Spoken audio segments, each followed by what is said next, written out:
نواز شریف بجلی کے بڑھتے بلز کے سبب بہت پریشان ہے. کتنا بل آئے میاں صاحب کا لندن میں؟ ادھر بھی بل بڑھ گئے.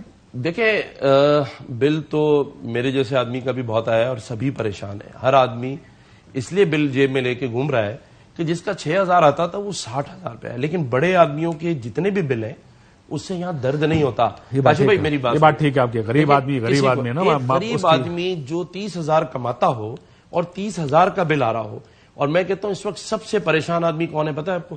جس کی 2 لاکھ روپے تنخواہ ہے.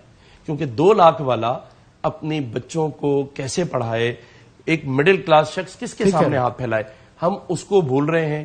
یہ تو دیکھیں آج نہیں سر دیکھیں بھائی, آج میں آپ کو بتاؤں آج ایک اور الیکشن ہو جائے گا, جب ہونا ہوگا اس کو جلدی یا بعد میں, لیکن ایک عام آدمی کی زندگی کبھی نہیں بدل سکتی. یہ میں آج آپ کو کہہ رہا ہوں, وہ وہیں رہنا ہے. شاید اس میں اور پریشانی آ جائے, بحالی نہیں آئے گی, کیونکہ ہمارا مین مقصد ہمارا نظام غریب کے لیے نہیں امیر کے لیے بس یہ ہے بات. ہم ایلیٹ کو, اشرافیہ کو, اس کو ہم اس ملک میں سپورٹ کرتے ہیں اور پروٹیکٹ کرتے ہیں. ایسے ہی. اور غریب آدمی کو کہتے ہیں تو پیسے دے گا تو یہ سارا بنا جائے گا اس کا. یہ ہمارا ایک مسئلہ ہے پاکستان کا, یہ بڑی انفارچونیٹ ریالٹی ہے ہمارے. ایک بات میں آج آپ کو, لیکن آج جانے سے پہلے ایک بات آپ سے پوچھوں گا. ابھی آپ کو میں نے سارے سٹیٹس بتائے. میاں صاحب ایک سٹیٹ اکانومی کا پھینکتے ہوتے کہ 2018 میں ہم 5.8 جی ڈی پی چھوڑ کے گئے. پچھلی حکومت 6.1 جی ڈی پی چھوڑ کے گئی, اور اب جی ڈی پی ہے 0.29. جب 5.8 والے تھے تب بھی یہ غلط تھا, 0.29 والے یہ بھی غلط ہے. ذمہ دار کون ہے؟ دیکھیں ذمہ دار ہم سب ہیں, اور اس کی وجہ ہے کیونکہ ہم نے کبھی ذمہ داری قبول نہیں کی. ہم نے ایک دوسرے پہ الزام. اگر آپ سے کہا جائے کہ کسی ایک پہ ذمہ داری ڈالیں, کس پہ ڈالیں؟ میں سب پہ ڈالوں گا. سب اس کے ذمہ دار ہیں, اور برابر کے جو بھی پچھلے 30 سالوں میں اور 50 سالوں میں حکومت میں رہے ہیں. تو فوج بھی رہی ہے, کوئی بھی رہا ہو, اس میں میں کوئی فوج کو ڈیفائن نہیں کر رہا ہوں. ہاں لیکن ایک چیز میں ضرور کہہ سکتا ہوں, آج نہیں دیکھیں ان کا کام ہی یہی ہے. وہ ایک بات بتائیں, جو ان کے کام نہیں ہے, نہیں سنیں, جو ان کے کام نہیں ہے وہ بھی کر رہے ہیں نا. ابھی وہ چیئر لفٹ میں بچہ پھنس جاتا ہے تو وہ حکومت کا کام ہوتا ہے, لیکن وہ بھی فوج کر رہی ہے جا کے. معیشت کی بحالی کے لیے کام کر رہے ہیں. وہ اچھا کام, ان کا کام ہی نہیں ہے, اچھا لیکن کر رہے ہیں. نہیں وہ اچھا کام کر رہے ہیں. اچھا اس سے استحکام. میں تو آپ سے اگری کر رہا ہوں نا کہ معیشت کی بحالی ان کا کام. لیکن آپ یہ دیکھیں, آج سرحدوں کی حفاظت کے علاوہ آپ کے ملک میں کوئی بھی قدرتی آفت آ جائے, آج جس افواج پاکستان پر ہم انگلیاں اٹھا رہے ہیں انہی کی طرف نظر رکھتے ہیں اور وہی کر کے دیتے ہیں, چاہے کوئی بھی برے حالات ہوں. آخری بات, آپ نے جیسے کہا معیشت کا بیڑا اٹھایا, اس میں ہم سب کو مل کے جنرل عاصم منیر صاحب کو کریڈٹ دینا چاہیے, سیاست سے ہٹ کے, باقی چیزوں سے ہٹ کے کہ ان کا کام ہے یا نہیں ہے.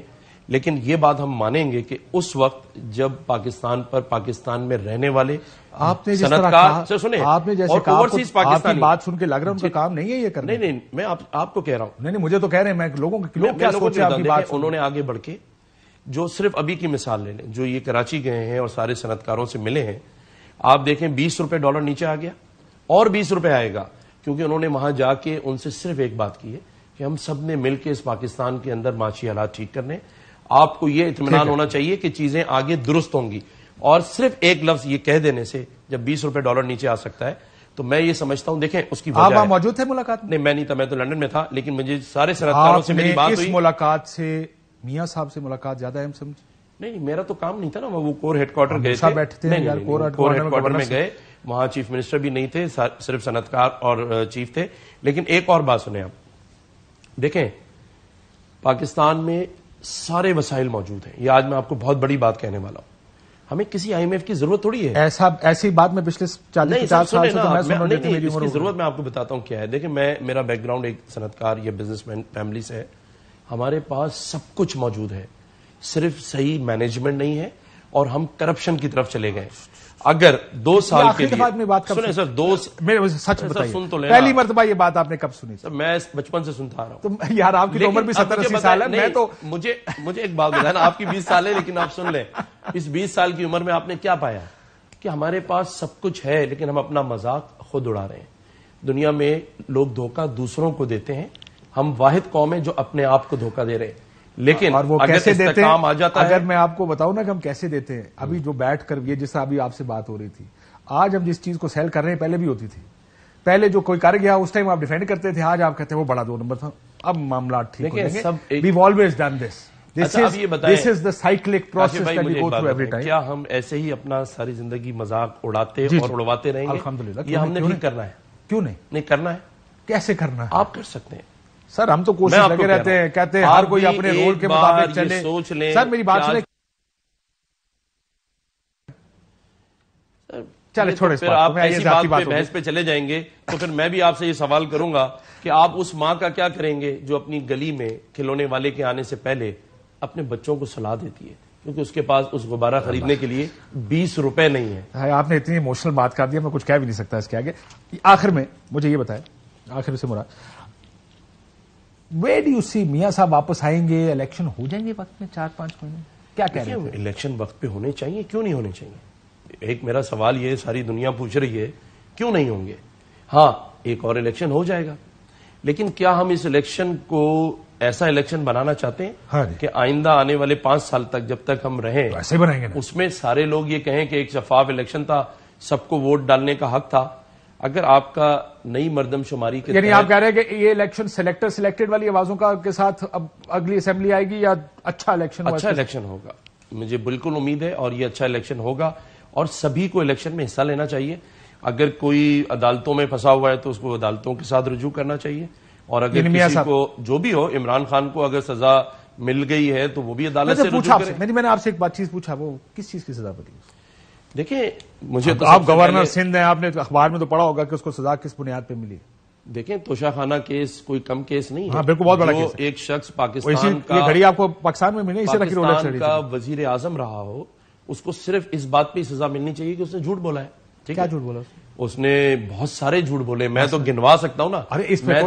میں تو ایک ہی بات پر آتا ہوں ہمیشہ, 50 لاکھ گھر. ہاں دے نا. ہاں بالکل ٹھیک ہے, اس پہ سزا دینا. 1 کروڑ نوکریاں کہاں گئی؟ اسی پہ سزا دینا, اس پہ سزا دے. ابھی تو شروعات ہے, یہ تو پہلی. اچھا شروعات ہے, آگے کہاں لے کے جا رہے ہیں ویسے؟ اور کس کیس میں؟ یہ تو شروعات ہے. کیا سزا بتا رہے ہیں آپ کو؟ کس کیس میں سزا؟ جو غلط کام عمران خان نے کیے ہیں اور جس طرح قوم کو ڈیوائیڈ کیا ہے, اور 9 مئی جیسا واقعہ جس نے پاکستانی قوم کو ہی نہیں پورے دنیا میں اس کو شرمسار کیا. جو شخص ہمارے جسے ہم فاؤنڈر آف پاکستان قائد کہتے ہیں, قائد اعظم محمد علی جناح, ان کی ریزیڈنسی جلا دی جائے. کور ہیڈ کوارٹر میں خود دیکھ کر آیا ہوں, اندر مسجد جلا دی گئی. وہ کوئٹہ میں جو جلی تھی؟ نہیں لاہور والا. اچھا ٹھیک ہے, چلے آپ کو نہیں پتا تھا, ہمیں بھی نہیں پتا ہوگا, لیکن آپ کو بھی نہیں پتا. نہیں جلا دیا نا. بات یہ ہے, دیکھیں کاشف بھائی, یہ اس طرح سے ہوتا نہیں ہے دنیا میں. لوگ اپنے ملکوں میں پولیس اسٹیشن تک نہیں جلاتے. یہ بات ٹھیک ہے آپ کی سر, آئی بلیو دس. دیکھیں جب تک آپ ان چیزوں کی سزائیں دینے پر نہیں آئیں گے نا, یہ واقعات پاکستان میں ہوتے رہیں گے. لیکن مسئلہ یہ ہے کہ پھر سزائیں سب چیزوں کی دینی چاہیے, ان کی بھی. اور یہ جس طرح ابھی آپ نے دیکھا کرسچن کالونیز کے اندر جس طرح آپ نے کیا ہے, جس طرح اس سے پہلے, اور کسی نے ٹویٹ کیا نا کہ اگر پہلے واقعات پر دے دی ہوتی تو آج دوسرے واقعات نہ دیکھنے پڑتے. یہاں سے شروع کر لیں, لیکن ایویڈنسز کے ساتھ بالکل کریں. جو ہوگا وہ دکھائیں. یہ نہ کریں کہ کوئی پریس کانفرنس کر دے تو اس کو معافی ہے. عدالتیں آزاد ہیں. آپ خود مسکرا رہے ہیں جملہ کر کے. میں تو کہہ رہا ہوں ابھی تو عدالتیں آزاد ہیں. تاڈا ہاسا, وہ پنجابی میں کہتے ہیں تاڈا ہاسا نکل گیا کل کہہ کے, تو ساڑھے تو اتنا ہی رونا. چلے اللہ تعالیٰ آزاد ہے. اللہ خیر کرے, اللہ اس ملک کی بہتری کرے. اللہ یہ اس لیے ملک کی بہتری اس صورت میں ہوگی جب سب ایوری ون آنےسٹلی اس ملک کے لیے کام کرے. بالکل ٹھیک ہے. اور ہم بجائے اس کے کہ یہ میری خواہش تیری خواہش, یہ بہتر آج وہ بہتر کل, اور میاں صاحب پہلے تقریرا کا صاحب باجوہ صاحب اور فیض صاحب اونا کے, اب آپ پوچھیں گے تو سب بڑے کمال لوگ ہیں. 2 سال کا ہم روزہ رکھ لیں, نہ کرپشن کریں گے سر, چارٹر آف اکانومی بھی کریں, چارٹر آف ڈیموکریسی بھی کریں, ایک نیا سوشل کانٹریکٹ کریں, اور وہ سوشل کانٹریکٹ پہ کوئی وائلیٹ کرنے کی پوزیشن میں. سیاسی تنظیمیں 2 سال کے لیے اپنا یہ جو پرچم ہے نا اس کو اتاریں, پاکستان کا لگائیں, اور پاکستان کے لیے 2 سال لگا دیں. سب جتنے بھی لوگ ہیں, میں سب کے لیے کہہ رہا ہوں, اگر کرپشن بند کر دیں, قائم بنا دیں, اس کے مطابق چلیں, سب ٹھیک ہو جائے گا. نہیں, صحیح فیصلے کریں. آپ کا مسئلہ یہ کے پاس سارے وسائل موجود ہیں, صرف استعمال نہیں. مسئلہ یہ کہ آپ نے قائم بنایا نا, اس پہ چلیں, ملک ٹھیک ہو جائے گا.